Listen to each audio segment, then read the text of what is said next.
Okay. So with flutter kicks, what we're looking for, we don't necessarily want the feet to get too high. We'll go over this a little bit in a demonstration, but we don't want to let the feet get too high, and ideally we don't want to let the heels touch the ground. Okay, the idea is to engage the core, keep the feet elevated slightly, maybe 8 inches at the highest and 2 inches at the lowest in terms of how we're moving the feet in the movement. But I'll show you a few of them and kind of what I'm talking about.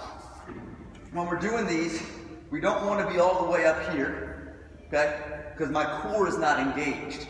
I want to be down a little bit lower, short, choppy movements where my core stays engaged. Now, if I lay on my back with my hands flat, I'm going to work more of my lower abs, okay? If I pull my core up and kind of get this elevated position where I make as much of a 45-degree angle with my back as I can, I'm also going to incorporate the upper abs.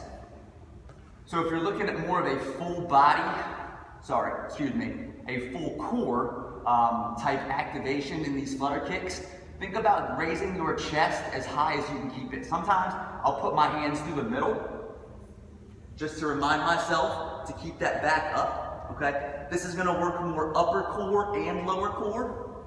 This is gonna be a little bit easier, and it's just gonna work the lower core, okay? So think about which way you wanna do it.